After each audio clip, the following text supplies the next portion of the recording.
अस्सलाम वालेकुम and welcome to another episode of false positive. चीनी पाकिस्तान का एक बहुत बड़ा मसला है। तो आखिर एक ऐसा मुल्क जो डायबिटीज़ रैंकिंग में तीसरे नंबर पे है, वहाँ चीनी की अवेलेबिलिटी और प्राइस में मसला क्यों है और कैसे है, आइए जानते हैं।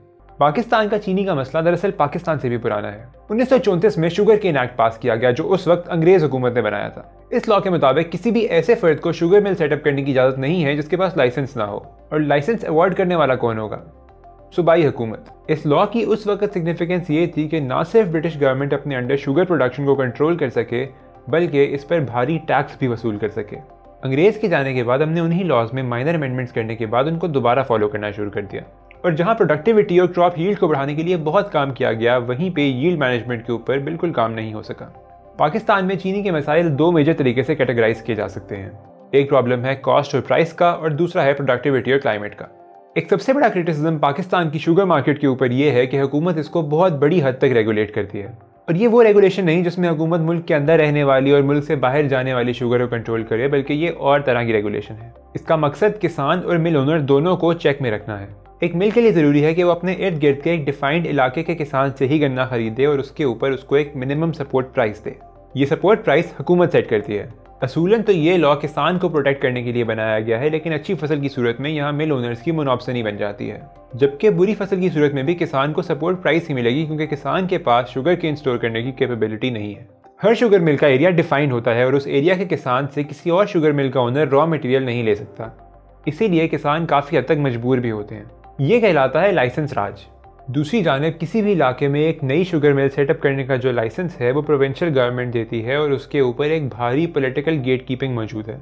इसका अंदाज़ा आप इसी बात से लगा लें कि पाकिस्तान में जिन अफराद के पास शुगर मिल्स के लाइसेंस मौजूद हैं वो कोई आम शहरी नहीं बल्कि ज़्यादातर पॉलिटिक्स से वाबस्ता हैं। मिल ओनर की प्राइस कंपेटिटिवनेस को मजीद प्रोटेक्ट करने के लिए शुगर इम्पोर्ट के ऊपर भी 40% कंट्रोल ड्यूटी मौजूद है।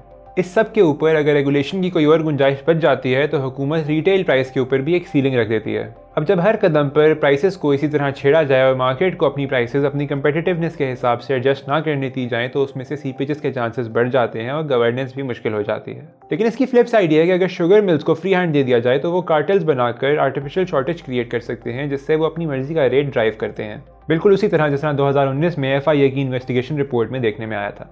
अब माजी में पाकिस्तान के साथ हुआ कुछ यूं कि डॉलर ओवर वैल्यूड होने की वजह से हमारी शुगर एक्सपोर्ट मार्केट में कंपेटिटिव नहीं थी। लेकिन चूंकि ये क्रॉप फीजिबल है और गवर्नमेंट इस पर प्रोटेक्शन प्रोवाइड करती है, इसीलिए ये क्रॉप ज़्यादा उगाया जाता था। तो फिर इस सरप्लस शुगर को एक्सपोर्ट करने के लिए हुकूमत को अपनी जेब से एक्सपोर्ट सब्सिडी देनी पड़ती थी। डॉलर की डिवैल्यूएशन के बाद पाकिस्तान ने अपनी शुगर को एक्सपोर्ट मार्केट में तो कम्पिटिटिव कर लिया, लेकिन अब की बार अपने इस्तेमाल के लिए चीनी थोड़ी पड़ गई, जिसके बाद प्राइसेस भी बढ़ गई।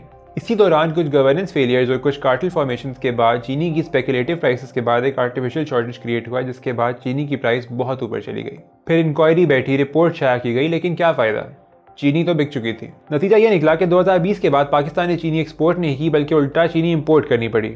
दूसरी ब्रॉड कैटेगरी है शुगर केन प्रोडक्शन और प्रोडक्टिविटी की। शुगर केन बाय नेचर हमारी लैंड्स का एक नेटिव क्रॉप नहीं है, बल्कि अंग्रेज़ों के आने के बाद यहाँ ये फसल उगना शुरू हुई। ये बाय नेचर एक रिलेटिवली रेजिलिएंट क्रॉप है, यानी कॉटन के मुकाबले में इसको उगाना ज़्यादा आसान है। और चूंकि इस पर सपोर्ट प्राइस भी दी जाती है तो ये ज़मींदार के लिए एक सेफर बेट या इन्वेस्टमेंट है। असल मसला है ज्योग्राफिकल बैरियर्स और प्रोडक्टिविटी का। कोई भी क्रॉप जो फेवरेबल कंडीशंस में उगता है क्वालिटी में अनफेवरेबल कंडीशंस में उगने वाले क्रॉप से बेहतर होगा। आसान अल्फाज में मुल्तान में उगने वाले गन्ने से निकलने वाली चीनी की तादाद जेलम में उगने वाले गन्ने से ज़्यादा होगी।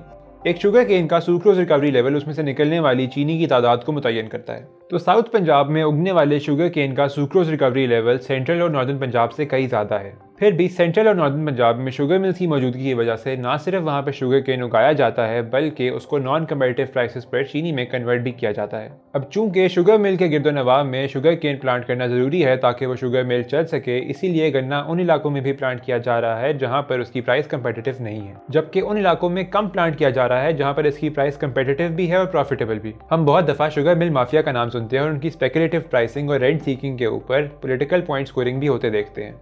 मसला यह है कि जब तक मार्केट में प्लेयर्स लिमिटेड होंगे और उनका कोएलिशन पॉसिबल होगा, तब तक मार्केट फ्रीली ऑपरेट नहीं कर सकती, वो भी जब वो प्लेयर्स पावरफुल हों। फिर चाहे वो आर्टिफिशियल शॉर्टेज हो, प्राइस स्पेकुलेशन हो या कोई हड़ताल, मुनाफाखोर अपना मुनाफा बढ़ाने का कोई ना कोई रास्ता निकाल लेता है। दिसंबर 2021 में पाइड की एक रिपोर्ट सामने आई, जिसके बाद शुगर रिफॉर्म्स का बिल पंजाब असेंबली में पेश किया गया। इस बिल के तहत पाकिस्तान को, खसूसन पंजाब को, शुगर प्रोडक्शन को डीरेगुलेट कर देना चाहिए, यानी किसान अपनी मर्जी की मिल को अपना क्रॉप बेचे। इससे न सिर्फ किसान की बार्गेनिंग पावर बढ़ जाएगी, बल्कि वो इलाके जहाँ शुगर केन से बेहतर क्रॉप्स उगाए जा सकते हैं खुद ब खुद उगाए जाएंगे। आपका पाकिस्तान के इस मसले और इन रिफॉर्म्स के बारे में क्या ख्याल है? कमेंट करें और हमें अपनी राय से आगाह करें। अल्लाह हाफिज़।